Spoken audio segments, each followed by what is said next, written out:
Hello friends, आपण को ये वीडियो रे मु कहिबी इलेक्ट्रिक व्हीकल सब्सिडी विषय। इलेक्ट्रिक व्हीकल सब्सिडी पई आपण किपरि आवेदन करेंगे आपण को पूरा गोटी गोटी करी कहिबी। जो ईवीसी पोर्टाल को आपण माने जिबे भारी ए ईवीसी पोर्टाल जाई आपण माने आवेदन करि परिबे। एई वेबसाइट को आपण माने जानतु एठी जाई आवेदन करनेबे। एई वेबसाइट रो लिंक मध्य मु आपण माननकु डिस्क्रिप्शन बॉक्स रे दे देइची। देखंतु मु आपण माननकु एबे कहूची पूरा स्टेप बाय स्टेप किपरि आवेदन हबो। कोनोसी स्टेप छाड़ीबिनी, पूरा गोटी गोटी करी कहिबे आरंभरू शेष पर्यंत। जदि आपण आवेदन करिया को चाहुचंती इलेक्ट्रिक व्हीकल सब्सिडी, तेबे आपण देखंतु जदि आपणक पाखरे बैटरी गाड़ी अछि, इलेक्ट्रिक गाड़ी अछि कि कार अछि कि ऑटो अछि, तेबे आपण माने एथि पई सब्सिडी अप्लाई करि परिबे। एई सब्सिडी आपणकर बैंक अकाउंट को पहुँचबो। केते टंका सब्सिडी मिलिबो को गाड़ी रे, एहा विषय जदि जानिबाकू चाहुचंती तेबे एहार एक वीडियो मध्य मु करिछि। से वीडियोर लिंक डिस्क्रिप्शन बॉक्स रे अछि। से वीडियोटी को मध्य आपण देखि परिबे। एबे चालंतु आउ डेरी न करी मु आपण माननकू कहि दउछि आपण मोबाइल माध्यम रे किपरि इलेक्ट्रिक व्हीकल सब्सिडी को अप्लाई करिवे। प्रथम आपण माननकू इलेक्ट्रिक व्हीकल सब्सिडी रो ऑफिशियल वेबसाइट को जिबाकू पड़िबो। एही वेबसाइट रो लिंक आपण माननकू डिस्क्रिप्शन बॉक्स रे मिल जिवो। प्रथमे आपण सेही वेबसाइट को गला परे अप्लाई फॉर सब्सिडी ऑप्शन उपरे क्लिक करिवे। एहा पर आपण माननकू आपणकर व्हीकल नंबर दबाकू पड़िबो, चेसिस नंबर दबाकू पड़िबो। तापरे आपण माननकू एप्लिकेंट जी अछंती, एप्लिकेंट जी माने आपणकर बैंक अकाउंट डिटेल्स दबाकू पड़िबो। एहा पर ओटीपी वेरिफिकेशन करिया को पड़िबो। तापरे मोबाइल नंबर रे ओटीपी आसीबो, ताकू दबाकू पड़िबो। तापरे सबमिट बटन उपरे क्लिक कला परे आपणक पाखकू एप्लिकेशन नंबर पड़ी आसीबो। से एप्लिकेशन नंबर टी को आपण नोट करी रखिदेबे, स्क्रीनशॉट मारी रखिदेबे। एबे आपण मानकू मु कहि दउछि, देखंतु एबे मु तळकू जाउछि। एटा देखंतु स्क्रीनशॉट रहिछि। एटा सेही व्हीकल सब्सिडी पोर्टाल तरफ रु एई पीडीएफ फाइल टी पोस्ट करा जायछि। एथिरे सब किछि लेखा आइछि। देखंतु पोर्टाल को गले एई भली इंटरफेस आसीबो। एही वेबसाइट को प्रथमे आपण मानकू आसिया को पड़िबो। एहार लिंक डिस्क्रिप्शन बॉक्स रे अछि। एठी के आसिला पर आपण मानकू एठी देखंतु गोटे ऑप्शन मिलुछि अप्लाई रो। देखंतु register and apply, A apply option उपरे क्लिक करिवे। एठी क्लिक कला परे आपणकू एई भली इंटरफेस आसीबो। अप्लाई कर साला पर एई भली जेतोळे आसीबो, आपण एठी आपणकर व्हीकल नंबर, एहा पर आपणकर चेसिस नंबर देवे। व्हीकल नंबर आउ चेसिस नंबर एई दुईटी देला परे साइड रे देखंतु आपणकू गोटे सेंड ओटीपी ऑप्शन देखैबो। सेंड ओटीपी ऑप्शन उपरे क्लिक करिवे। तळे जो एंटर ओटीपी बॉक्स रहिछि, एठी ओटीपी टी को भरि देबे। एहा पर सबमिट ऑप्शन उपरे क्लिक करिवे। एहा पर प्रोसेस कोन देखंतु। एहा पर आपण मानक आगर एई भली इंटरफेस आसीबो। आपण मानकू एठी एई जो टिक मार्क रहिछि, ए टिक मार्क ऑप्शन उपरे क्लिक करी कन्फर्म ऑप्शन उपरे क्लिक करिया को पड़िबो।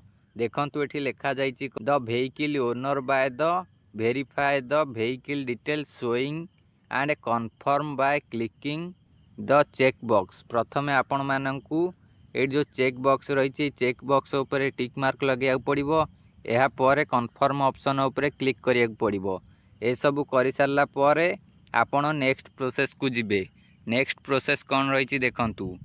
तळे देइछि आपण माननकू upload front page of your bank passbook. आपण आपणक बैंक पासबुक रो फ्रंट पेज रो account name 100% validation with account number दबा दरकार। अन्य कोनोसी अकाउंट नंबर देले आपणकर एप्लिकेशन रिजेक्ट होबार संभावना रहिछि। एहा पर देखंतु आपणकर एप्लिकेशन नंबर टी किपरि आसीबो। देखंतु सबमिट ऑप्शन उपरे क्लिक कला परे आपणकर एप्लिकेशन नंबर टी एई भली आसी जिवो। देखंतु एई जो किछि नंबर देइछि, एटा होछि आपणकर एप्लिकेशन नंबर। एई नंबर को आपण नोट करी रखिदेबे, नहले स्क्रीनशॉट मारी मध्य रखि नियंतु। एई नंबर को देई आपण आपणकर स्टेटस को देखि परिबे। आपणकर अप्रूव हेलानी कि नाही कि पेंडिंग अछि, एहा को आपण चेक करि परिबे। एहा मध्य मु आपण माननकू आगामी वीडियो रे कहिबे आपण किपरि आपणकर स्टेटस टी को चेक करि परिबे। जदि आपण एहा जानिया को चाहुचंती तेबे आपण कमेंट करि दियंतु। मु एहा आपणकू आगामी वीडियो रे जणै देबी। एहा पर देखंतु आउ कौन रही स्टाटस चेक करिवार ऑप्शन दे देछि। देखंतु आपन को ऊपर गोटे ऑप्शन मिलुथुव एप्लिकेशन स्टाटस रो पूरा होम पेज रे फास्ट रे देखौथुव। ए एप्लिकेशन स्टाटस ऑप्शन उपरे जतोळे आपन क्लिक करिवे एठी क्लिक कला परे एई भली इंटरफेस आपन को आगरे सब आसी जिवो। एई भली इंटरफेस आसिला परे आपन प्रथम एठी आपन को एप्लिकेशन नंबर फिलअप करिवे तापरे व्हीकल नंबर तापरे चेसिस नंबर एहा परे सबमिट ऑप्शन उपरे क्लिक करिवे। सबमिट ऑप्शन उपरे क्लिक कला परे आपन को आगरे आपनकर स्टाटस टी आसी जिवो। प्रथमे आपनकर एप्लिकेशन नंबर देखैबो तापरे रजिस्ट्रेशन नंबर तापरे ओनर कर नाम माने व्हीकल ओनर जे ताको नाम एहा पर आपन को देखैबो बैंक अकाउंट नंबर जो बैंक अकाउंट नंबर आपन देइथिबे सेही नंबर टी देखैबो। एहा पर देखंतु आपनकर एप्लिकेशन स्टाटस टी देखैबो आपनकर अप्रूव होईची कि पेंडिंग अछि कि रिजेक्ट होईची एहा आपण माननकु एठी मिलि जिवो। एही भली माध्यम रे आपण आपनकर स्टाटस टी को चेक करिवे। जदि आपण चाहुचंती पूरा लाइव देखिया पई स्टाटस किपरि चेक करा जाए तेबे आपण कमेंट करंतु मु आपनकु आगामी वीडियो रे जणे देबी आपण आपनकर स्टाटस टी को किपरि चेक करि परिबे। मु आपण माननकु कहि देली इलेक्ट्रिक व्हीकल सब्सिडी पई आपण किपरि आवेदन करिवे। आपण माननकु ए इलेक्ट्रिक व्हीकल सेल रो ऑफिशियल वेबसाइट को जिबाकु पड़िबो। आपण माने एई वेबसाइट को आसी आपण को जो भली माध्यम रे कहली सेही भली माध्यम रे आपण आवेदन करि नेबे। आपण जदि मोबाइल ओपन करूचंती आपणकर मोबाइल जदि जानि पारुनांती तेबे आपण को ऊपर एक 3 डॉट रहिथिबो सेही 3 डॉट ऑप्शन उपरे क्लिक करिवे। आपण को आगरे किछि ऑप्शन आसी जिवो साइड रु तळु को स्क्रॉल कर देबे आपण को गोटे ऑप्शन मिलिबो डेस्कटॉप मोड। एई डेस्कटॉप मोड को ऑन कर देले आपणकर स्क्रीन टी कंप्यूटर भली आसीबो। एहा पर आपण माननकु मु जो भली देखैली सेही भली आपणक मोबाइल आसीबो। आपण माने स्टेप बाय स्टेप देखिकी आपणक मोबाइल माध्यम रे आपणकर बैटरी गाड़ी पई सब्सिडी अप्लाई करि परिबे।